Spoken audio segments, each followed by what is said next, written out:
occidentale, parliamo di Europa e Scozia, Catalogna e quant'altro. Grazie professore.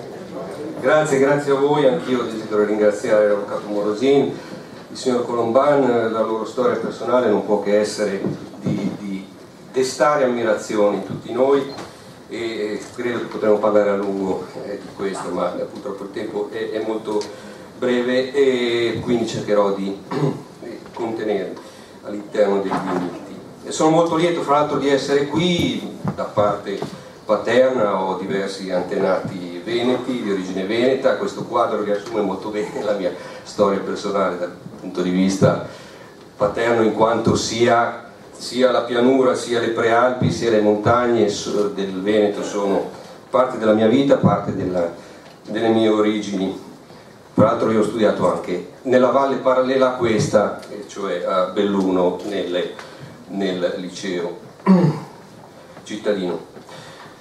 La questione, dopo quanto ha detto il professor Bassani delle relazioni internazionali, è particolarmente complessa, ma io credo che però sia per il caso del Veneto sia in altri casi dell'Europa occidentale si sia un po' esagerato sulla questione della complessità. Ci sono innumerevoli casi crescenti di richiesta di indipendenza, anche di dichiarazioni unilaterali di indipendenza.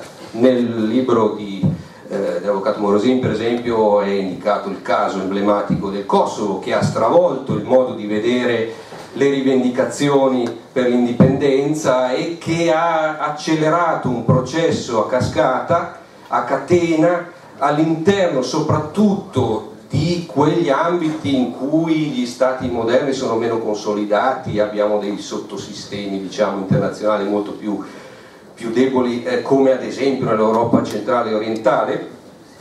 Ma il fatto è che sempre più nel mondo abbiamo rivendicazioni di indipendenza e abbiamo una accelerazione della storia da questo punto di vista, come diceva prima il professor Bernardini. E il problema è che siamo incapaci di inquadrarle, ma siamo incapaci di inquadrarle soprattutto nell'ambito dell'Europa occidentale, perché in altri ambiti mondiali sono ormai la regola. Gli strumenti giuridici sono obsoleti, indubbiamente, non sono stati rinnovati, non sono stati ripensati dopo la fine della guerra fredda. Abbiamo una situazione in cui in moltissime parti del mondo vi sono rivendicazioni di indipendenza, sia perché gli stati moderni, come diceva prima il professor Bassani, in gran parte sono diventati ormai con ogni evidenza tirannici secondo le classificazioni che venivano fatte. Per esempio nel Settecento era normalissimo considerare in questo modo la tirannide politica, se vedete anche autori molto noti in Italia come Beccaria, eccetera, tutti avevano un'idea molto chiara di cosa fosse la tirannide politica. La questione è quindi la violazione dei diritti individuali, dei diritti naturali dei quali parlava l'avvocato Morosin, ormai sono diventati conclamati, e in questi casi il diritto di secessione, che non si distingue in nulla da quello di resistenza, viene apertamente rivendicato. Ma non è solo questo, è anche il ridisegno delle comunità politiche, perché non sta scritto da nessuna parte che le convivenze politiche siano immodificabili. Questa convinzione, soprattutto che si è cristallizzata nell'idea di unità e indivisibilità della Repubblica di origine giacobina, ha una storia ben precisa.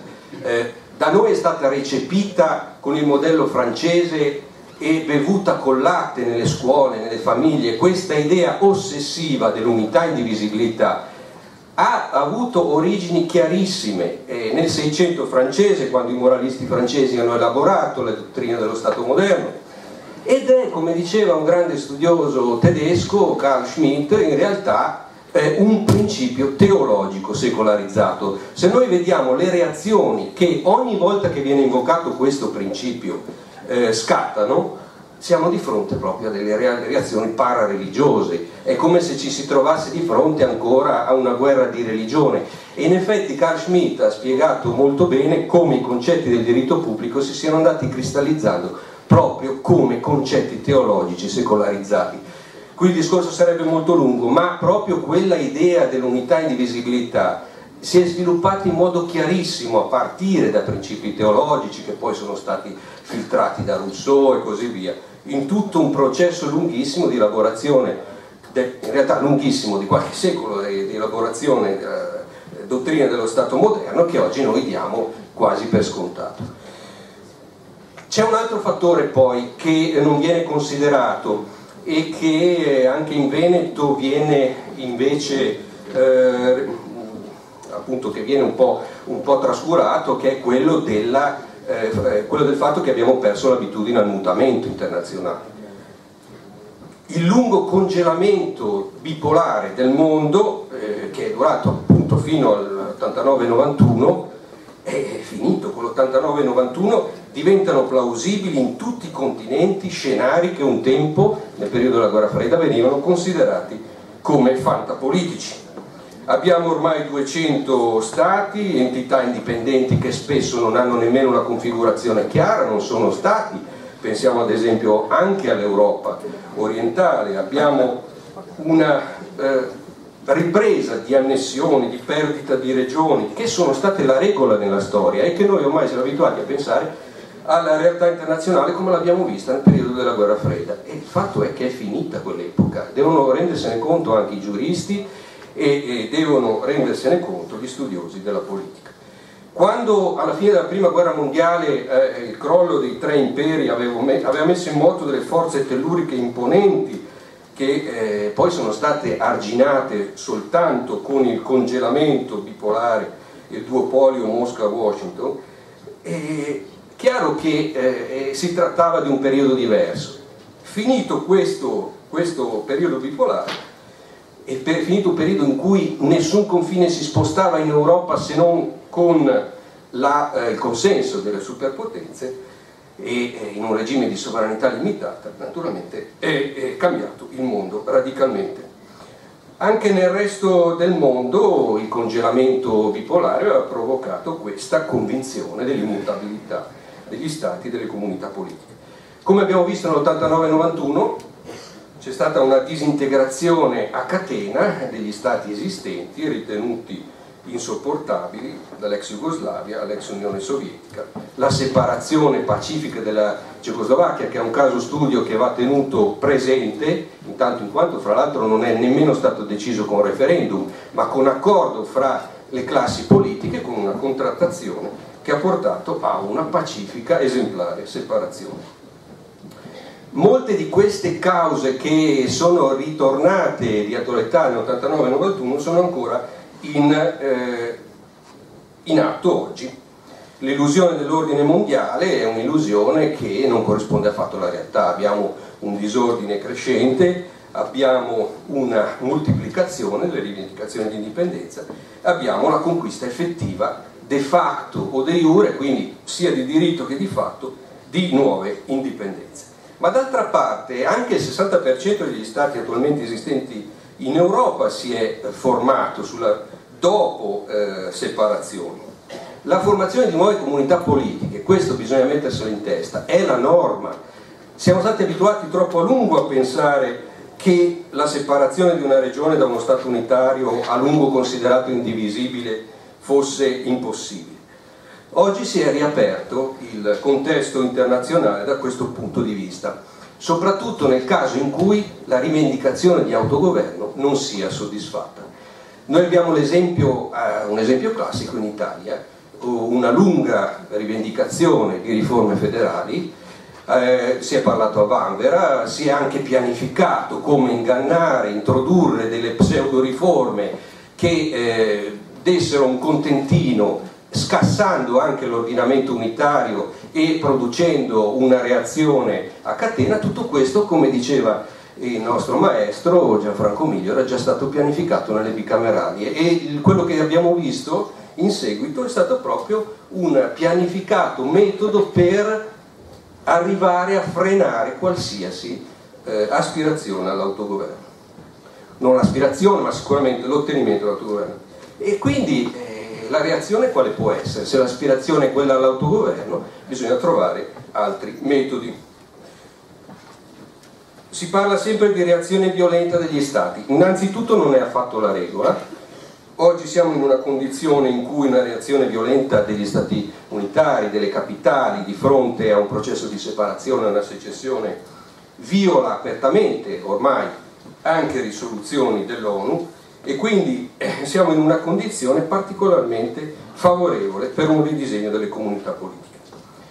Il ricorso al referendum, non c'è dottrina, però questa, perché fra l'altro abbiamo montagne di libri, di testi, di trattati sulla democrazia, ma su quello che debba essere la democrazia nel rapporto fra le comunità politiche all'interno, le comunità regionali all'interno di uno Stato unitario, sulla possibilità di separarsi, non c'è affatto.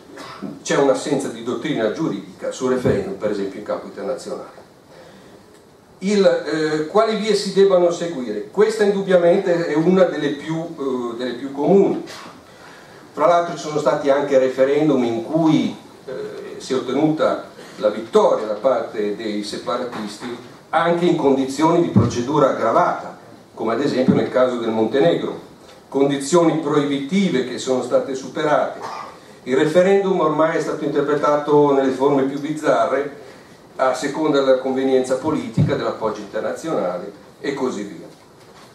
L'ottenimento di un'indipendenza mediante il referendum è un capitolo ancora aperto del diritto internazionale, ma bisogna anche tenere conto del fatto che oggi sta diventando comune anche il non ricorso al referendum.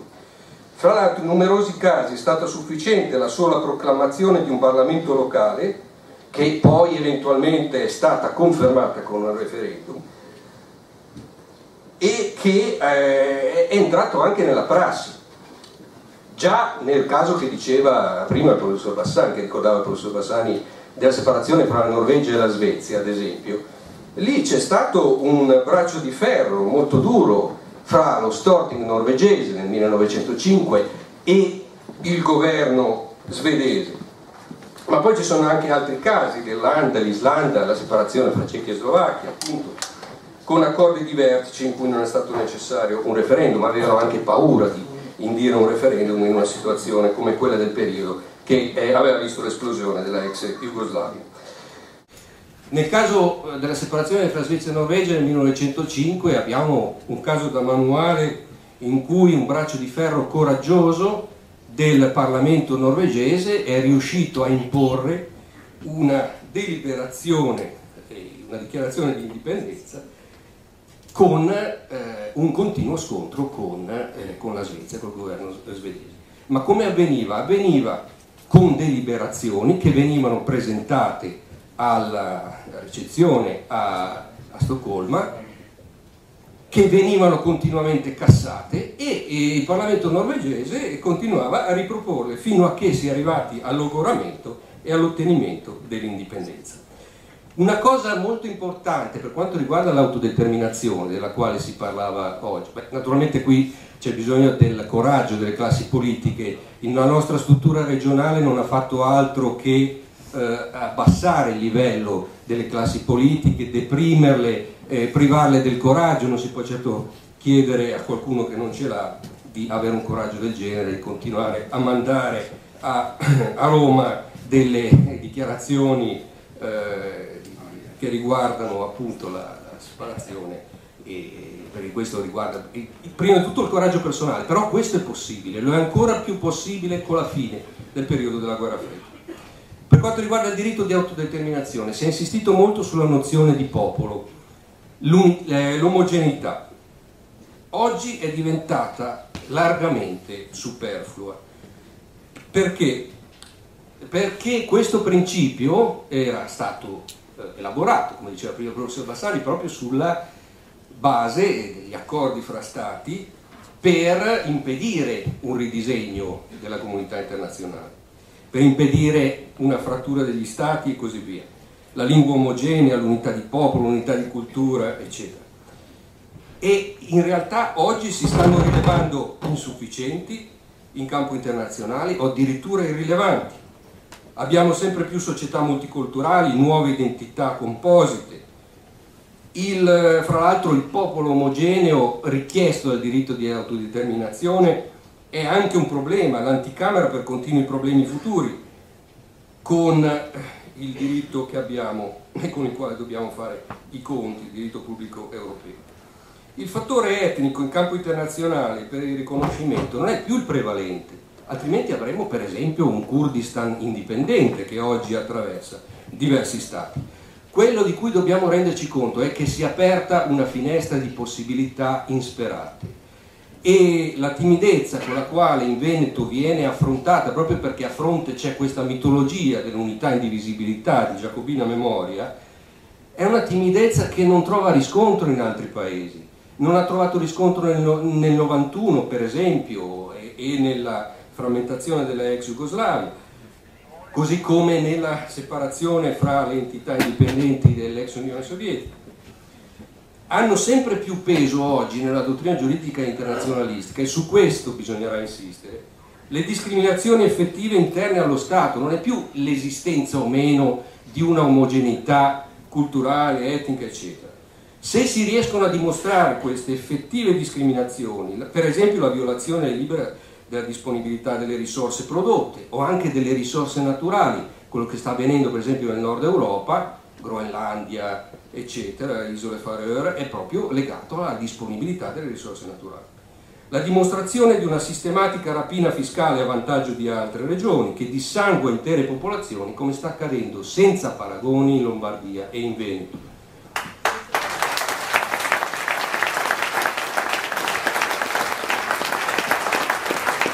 E poi ci sono molti altri elementi che stanno suscitando la sensibilità per quanto riguarda il riconoscimento internazionale, perché io credo che molta della timidezza anche in Veneto sia dovuta alla paura del mancato riconoscimento internazionale, ma queste sensibilità stanno maturando anche in campo giuridico internazionale. Il trasferimento squilibrato delle risorse, l'evidente squilibrio nei criteri di reclutamento del personale burocratico, che fra l'altro è stata una delle cause principali della separazione pacifica fra Repubblica Ceca e Slovacchia. Il fatto di dimostrare l'esistenza storica di annessioni forzate mediante la conquista militare, i plebisciti truccati, non c'è un caso più paradigmatico di quello del 1866 in Veneto, perché questo stimola il principio della rettifica. Il principio della rettifica di un'ingiustizia passata. I paesi baltici perché sono diventati indipendenti? Perché hanno scoperto i protocolli segreti del patto Ribbentrop-Molotov del 1939, in cui con ogni evidenza c'era stata una violazione del diritto internazionale e in cui quindi si è potuti accedere a una delle motivazioni fondamentali per la denuncia di quei soprusi, di quelle invasioni che hanno portato all'immiserimento. Abbiamo già dei casi in cui questo è avvenuto. Naturalmente il grado di violenza dispiegato non è paragonabile a quello dello Stato italiano, ma di sicuro l'immiserimento, il crollo di civiltà lo si è già visto in quei casi. E quando Gorbaciov nei confronti dei paesi baltici a un certo punto disse con il suo entourage: voi dovete però risarcirci per tutti gli investimenti che abbiamo fatto nei paesi baltici, i lituani, i lettoni e gli estoni risposero: e voi come fate a risarcirci del crollo di civiltà che abbiamo avuto? Avevamo università riconosciute a livello internazionale, eravamo inseriti nella comunità internazionale come punti di riferimento per molti aspetti e così via. Un crollo di civiltà che è possibilissimo nelle fasi di omogeneizzazione, di rapina fiscale all'interno degli Stati unitari. I casi poi di palese discriminazione interna che sono sottoponibili a osservazione internazionale, alla Corte internazionale di giustizia e così via, possono essere una base molto più seria che in passato per il riconoscimento internazionale. Qui il discorso sul riconoscimento è molto complesso, non mi soffermo e concludo, perché il riconoscimento di nuove indipendenze, che è un problema centrale per la coesistenza degli Stati e che dà anche il diritto alla membership naturalmente nell'ambito internazionale, è molto complesso dal punto di vista giuridico. Anche dal punto di vista politico i miei colleghi non lo conoscono pochissimo, perché è uno degli argomenti più difficili che ci sono da studiare. L'aspetto politico del riconoscimento è sempre stato centrale in realtà nelle decisioni di riconoscimento, ma lo è ancora più oggi, proprio perché tutte quelle barriere che sono state poste a lungo e fino alla fine della guerra fredda non funzionano più. La fine della guerra fredda ha fatto riesplodere il problema e quindi la difficoltà di tenuta dell'ordine internazionale e prevede sempre più eccezioni. C'è una crisi anche della legittimità internazionale e questo apre delle finestre di possibilità, si aprono enormi possibilità che anche i veneti possono sfruttare se non rimangono legati a una timidezza che in altre parti del mondo non ha queste caratteristiche. E si è abbassato la soglia, questo è molto importante, perché si è abbassata la soglia di ingresso nel gioco internazionale, mentre una volta era difficilissimo costituire nuovi stati, nuove aggregazioni politiche che rispondessero a quelle caratteristiche. Questo abbassamento della soglia significa che ormai abbiamo delle indipendenze che non sono nemmeno dal punto di vista formale degli stati e che quindi si sono aperte enormi possibilità insperate e il riconoscimento addirittura dopo il caso del Kosovo, dell'Abkhazia in Georgia, dell'Ossetia meridionale sempre in Georgia, della Transnistria e così via, non è nemmeno determinante. A parte il fatto che alle volte basta il riconoscimento di un solo paese. Io ad esempio amo moltissimo la Lituania, conosco un paese che non conosco molto bene, un paese baltico, in cui, se voi andate ancora a vedere, dove ci sono le rovine delle barricate a difesa del Parlamento dopo gli attacchi del 13 gennaio 1991 che provocarono 14 morti, torre della televisione ma anche al Parlamento, voi trovate ancora la croce con l'iscrizione Dieve Globok Islandia, che vuol dire Dio proteggi l'Islanda, perché l'Islanda è stato il primo paese, a fronte di tutti gli sproloqui di quel periodo di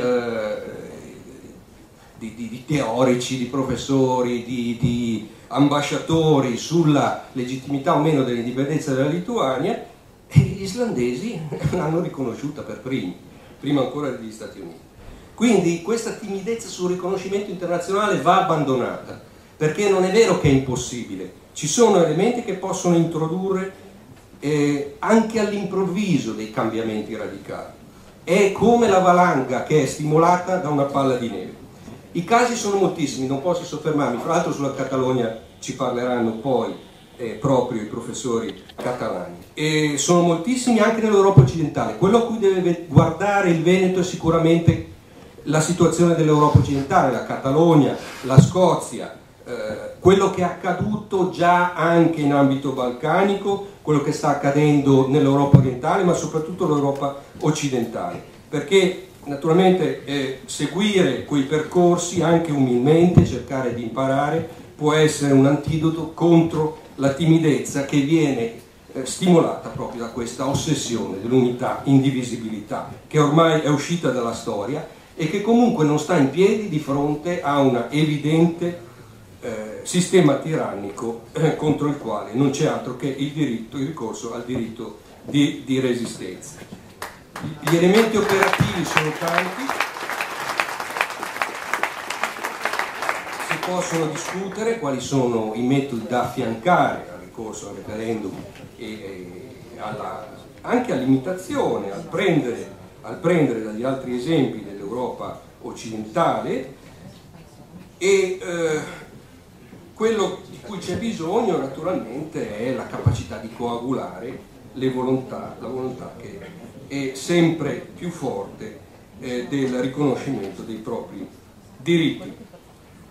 Credo che sia fondamentale che i veneti ritrovino quelle vie di civiltà che sono state indicate dalla Repubblica di Venezia e che ricordava il professor Bernardini prima, perché sono state di esempio a tutto il mondo. Voi trovate nella letteratura sempre citata Venezia come uno degli esempi più luminosi, più straordinari fra le comunità politiche di tutti i tempi, e questo implica percorrere a ritroso quel cammino di decivilizzazione che è stato lo Stato italiano nei confronti dei veneti e di questa lunga civiltà.